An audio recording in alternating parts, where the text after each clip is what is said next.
Olá, meus amigos. Continuamos os nossos estudos das obras de André Luiz, que nos fala sobre o mundo espiritual. Estamos lendo agora Evolução em Dois Mundos. E hoje vamos falar sobre hermafroditismo e unissexualidade. Examinando o instinto sexual em sua complexidade nas linhas multiformes da vida, convém lembrar que, por milênios e milênios, o princípio inteligente se demorou no hermafroditismo das plantas, como, por exemplo, dos fanerógamos, em cujas flores os estames e pistilos articulam, respectivamente, elementos masculinos e femininos. Nas plantas criptogâmicas, celulares e vasculares, ensaiara longamente a reprodução sexuada, na formação de gametos, antezoides e oosfera. Que muitos se aproximam dos animais, em cuja fecundação se efetua por meios análogos aos que observamos nestes últimos seres.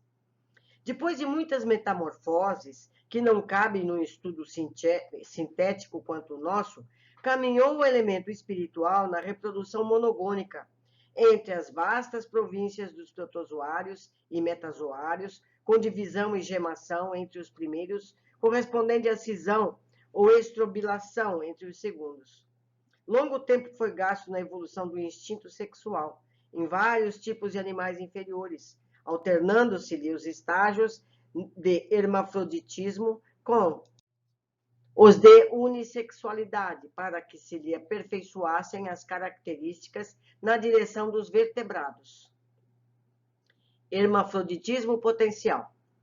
Gradativamente aparecem novos fatores de diferenciação, guardando-se, no entanto, os distintos essenciais, como podemos identificar, ainda agora, no sapo macho adulto, em um hermafrodita potencial, apesar dos sinais masculinos com que se apresenta, sabendo-se que carrega na região do seu testículo positivamente crescido um ovário elementar aderente, o conhecido corpo de Binder. Se estiparmos o testículo, o ovário atrofiado começa a funcionar, por atuação da hipófise, conforme experimentos comprovados, convertendo-se num ovário adulto. Ocorrência inversa é verificável em 5 a 10% de galinhas adultas, isto é, dos indivíduos psiquicamente dispostos, das quais, se retirarmos o ovário esquerdo, também consideravelmente desenvolvido, o ovário direito, rudimentar, transubstancia-se num testículo que se vitaliza e cresce na sua parte medular, até então inibida pelos estrogênios do ovário esquerdo. Nesse fenômeno, aumenta-se-lhes a crista, cantam tipicamente à maneira de galo e adotam-lhe a conduta sexual masculina. Registramos esses fatos para demonstrar que entre todos os vertebrados, e muito particularmente no homem, herdeiro das mais complicadas experiências psíquicas, nos domínios da reencarnação, apenas os caracteres morfológicos dos implementos sexuais estão submetidos aos princípios da genética. Isso porque não é só a figuração das glândulas sexuais que se mostra bipotencial, até certo ponto, pois todo o cosmo orgânico é suscetível de reagir aos hormônios do mesmo sexo ou do sexo contrário, segundo as disposições psíquicas da personalidade. Ação dos hormônios. Atingindo inequívoco progresso em seus estímulos, o corpo espiritual, desde a protoforma psicossômica dos animais superiores até o homem, conforme a posição da mente a que se serve, determina mais ampla riqueza hormonal. As glândulas sexuais, que então mobiliza, são mais complexas, exercem apropriação pelos hormônios que segregam, arrojando-os no sangue, hormônios esses, femininos ou masculinos, que possuem por arcabouço da constituição química em que se expressam um núcleo ciclopentano peridrofenato. Vou ler devagar. Ciclopentano peridrofenantreno, filiando-se ao grupo dos esteróis.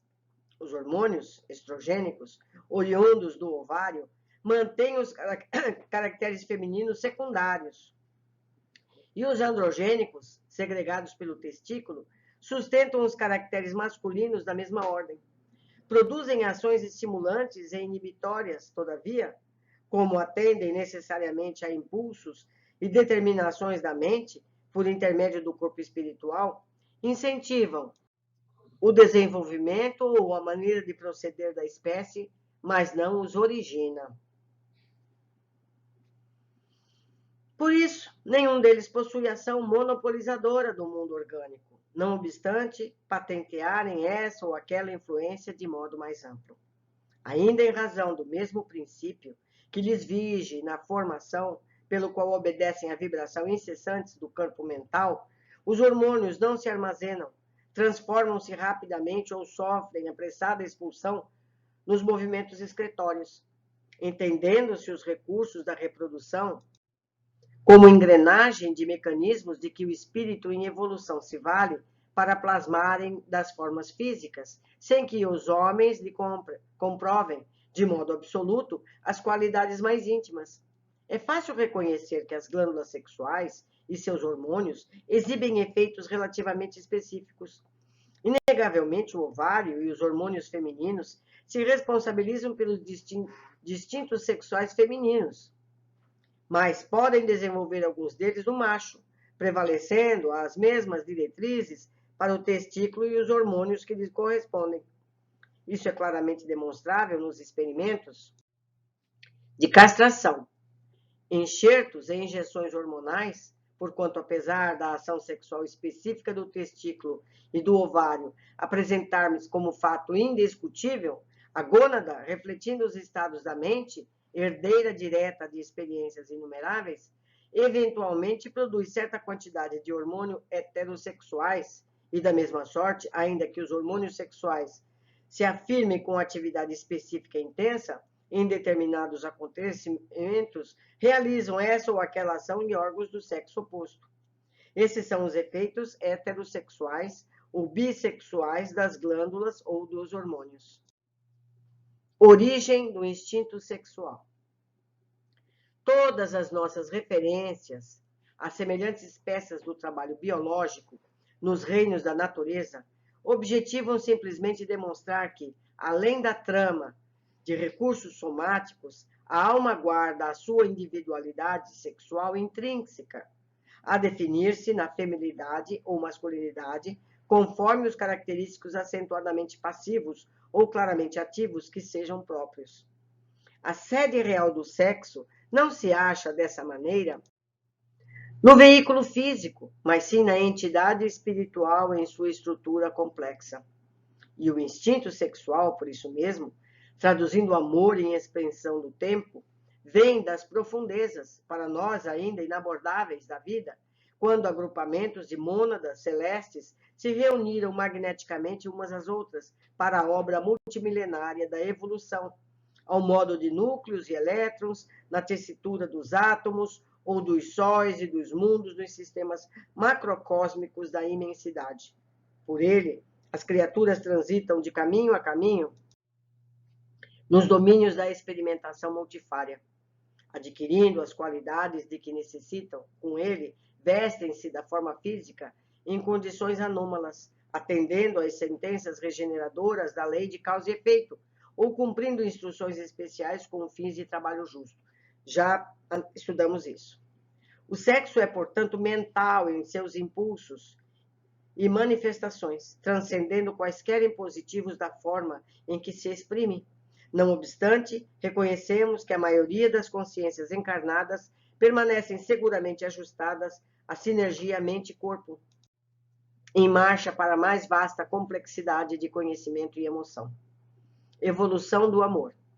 Entretanto, importa reconhecer que, à medida que se nos dilata o afastamento da animalidade, quase absoluta para a integração com a humanidade, o amor assume dimensões mais elevadas, tanto para os que se verticalizam na virtude, como para os que se horizontalizam na inteligência.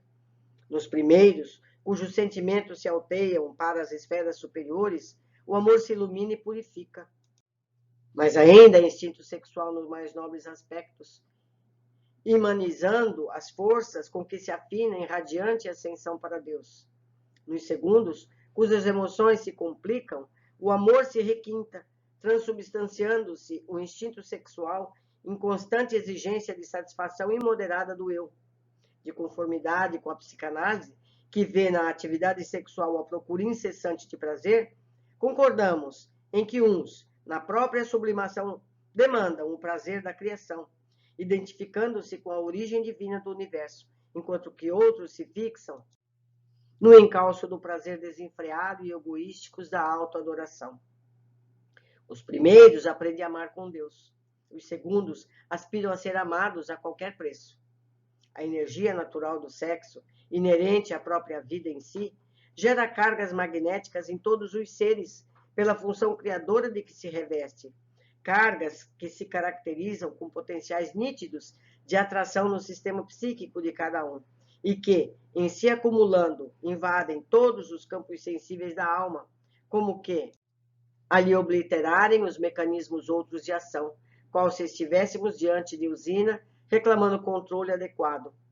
Ao nível dos brutos ou daqueles que se lhe renteiam a condição, a descarga de semelhante energia se efetua indiscriminadamente através de contatos quase sempre desregrados e infelizes, que lhes carregam em consequência a exaustão e o sofrimento como processos educativos. Poligamia e monogamia. O instinto sexual, então, a desvairar-se na poligamia, traça para si mesmo largo roteiro de aprendizagem, a que não escapará pela matemática do destino que nós mesmos criamos. Entretanto, quanto mais se integra a alma no plano da responsabilidade moral para com a vida, mais apreende o impositivo da disciplina própria, a fim de estabelecer, com o dom de amar que lhe é intrínseco, novos programas de trabalho que lhe facultam acesso aos planos superiores. O instinto sexual, nessa fase da evolução, não encontra alegria completa senão em contato com outro ser que demonstre plena afinidade, porquanto a liberação da energia, que lhe é peculiar do ponto de vista do governo emotivo, solicita compensação de força igual na escala das vibrações magnéticas.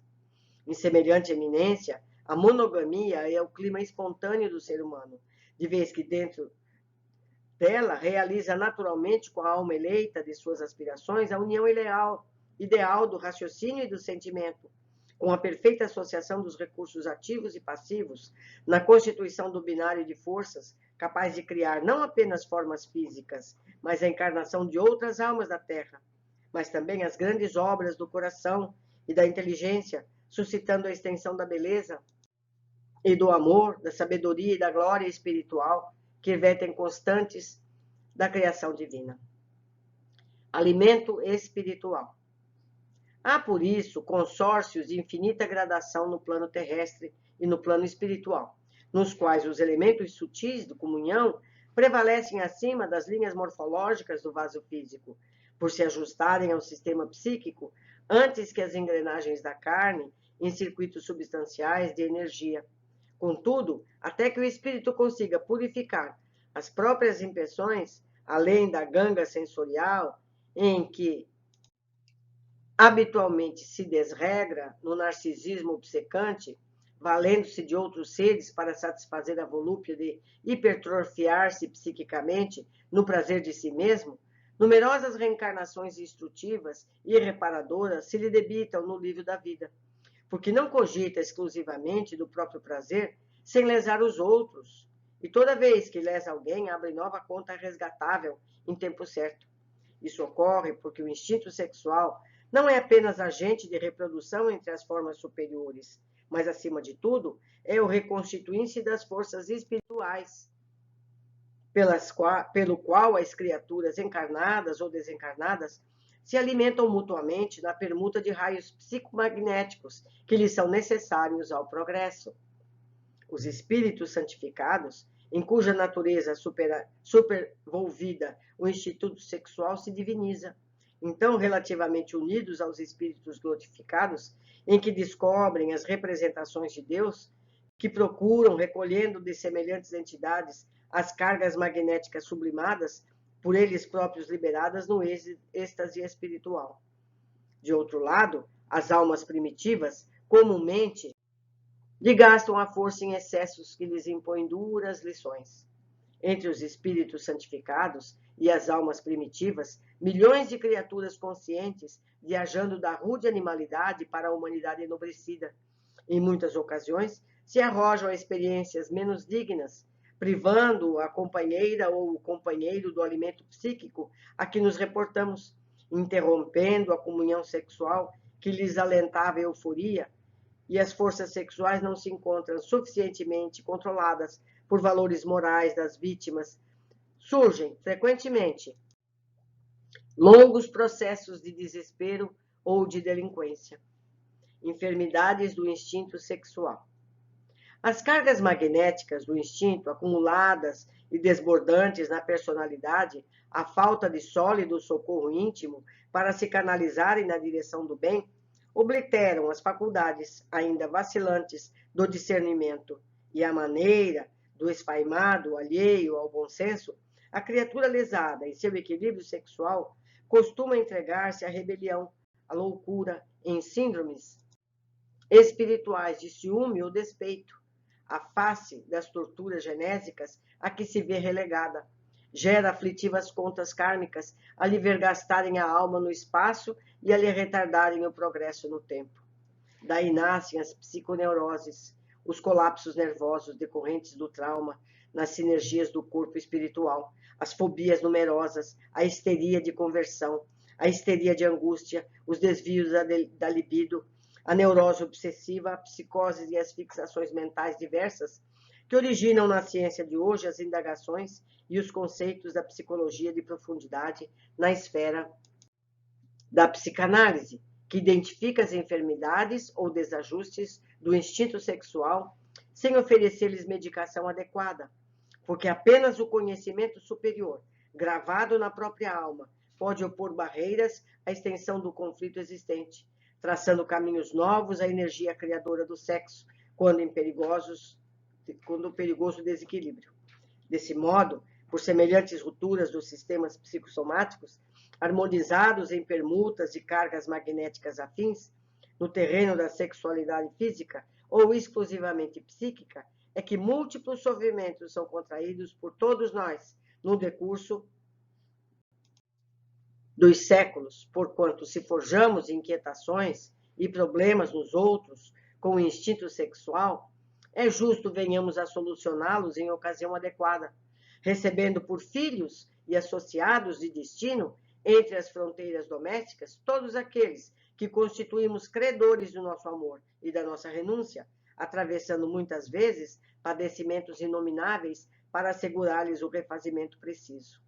Compreendamos, pois, que o sexo reside na mente, a expressar-se no corpo espiritual, e, consequentemente, o corpo físico, por santuário criativo de nosso amor perante a vida, e, em razão disso, alguém escarnecerá dele, desarmonizando-lhe as forças, sem escarnecer e desarmonizar a si mesmo.